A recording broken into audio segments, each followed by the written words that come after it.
일토서명 이야기 묵상, 믿음으로 하는 일. 사랑으로 일했던 야곱은 정의롭게 일했을까요? 물론 야곱은 너무나 열심히 일했습니다. 두 명의 아내를 위해 14년 일한 것도 당시 기준으로 보더라도 지나치게 과했던 노동이 틀림없습니다. 그 일을 마치고 나서 라반과 야곱은 몇 년을 더 일하기로 일종의 연봉 계약을 했습니다.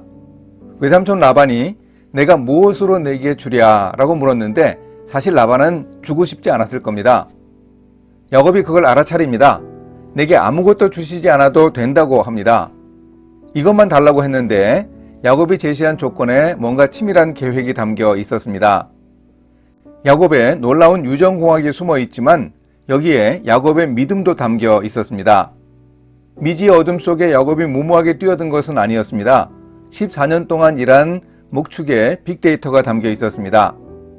아니, 그 이전에 아버지의 집에서 수십 년간 목축일을 해온 노하우가 반영되어 있었습니다. 하나님께서 야곱에게 직접 아이디어를 주시고 직접 보여주셨다는 면에서 야곱은 믿음으로 일했습니다. 야곱이 돌본 가축들은 주로 양과 염소들이었습니다. 양은 보통 털 색깔이 휘고 염소는 검은색 털을 가지고 있습니다. 점이 있거나 얼룩무늬를 가진 양이나 염소들은 그리 흔하지 않습니다. 더구나 야곱이 라반에게 제시한 연봉은 앞으로 태어날 얼룩무늬 양과 염소들이었습니다. 계약 당시에 얼룩무늬 양과 염소는 격리해서 라반의 아들들이 있는 곳으로 보내고 3일길이나 떨어뜨려 키우게 했습니다. 앞으로 태어날 얼룩무늬 양과 염소들의 비율은 어느 정도로 예상할 수 있었을까요? 주석가 고든 웬함은 야곱이 받은 연봉은 당시의 목자들이 정상적으로 받는 급여의 20% 이하였다고 합니다. 그러니 라반의 입장에서는 마다할 이유가 없었습니다. 하지만 야곱에게는 계획이 있었습니다. 야곱이 우성과 열성 유전자의 법칙을 꿰고 있었던 것일까요? 가축들이 물 마시러 올 때 짝짓기를 하는데 그때 야곱이 나무들의 가지를 군데군데 벗겨서 흰색의 나무 속살이 나오게 했습니다. 얼룩이 이미지를 만들어 물구유 앞에 세워두면 그것을 보고 새끼를 베는 양과 염소들이 얼룩이와 점박이, 아롱이 무늬의 새끼들을 낳았습니다. 그러면 그 새끼들을 격리하여 따로 키웠습니다. 정말 신기한 일이 아닐 수 없습니다. 이런 일이 효과가 있었다는 사실도 놀랍습니다. 그런데 야곱이 했던 또 하나의 행동이 있습니다. 튼튼한 양이 새끼를 뵐 때는 그 얼룩무늬 나뭇가지를 두었습니다. 그런데 약한 양이 새끼를 뵐 때면 그 가지를 치워버립니다. 시간이 흐르면서 어떤 일이 벌어졌을까요? 라반의 양과 염소는 약해지고 야곱의 양과 염소들은 튼튼해졌습니다. 그래서 어떻게 되었는지 성경의 해설자가 설명합니다. 이에 그 사람이 매우 번창하여 양떼와 노비와 낙타와 나귀가 많았더라.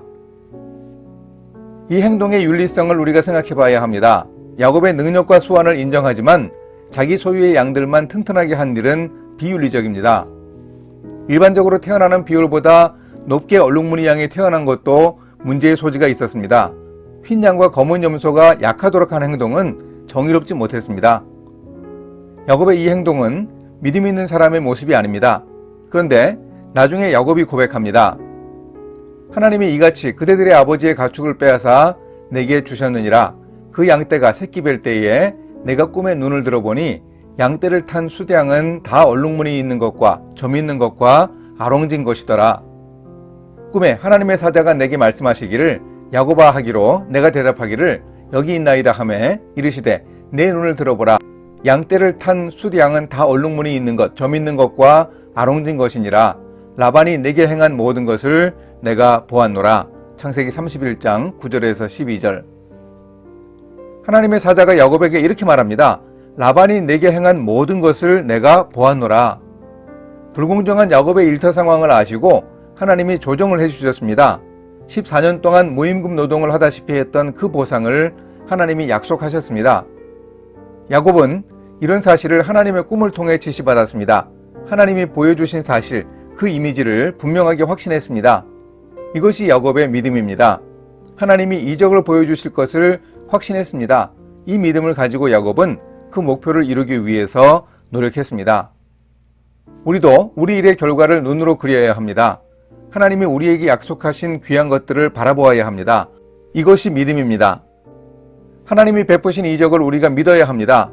우리가 일하면서 세우는 목표를 이런 관점으로 바라봐야 하겠습니다. 그리고 애쓰며 노력하는 것입니다.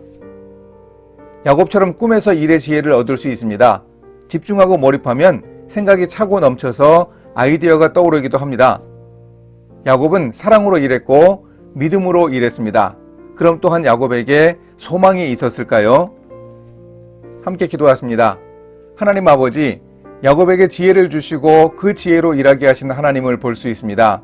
하나님이 이적을 보여주실 것을 믿은 야곱에게 보상이 주어졌습니다. 믿음으로 일한 야곱을 보고 배울 수 있게 하여 주소서. 정의롭지 못하고 비윤리적인 행동을 했던 잘못은 배우지 않도록 믿음을 더하여 주소서. 예수님의 이름으로 기도합니다. 아멘.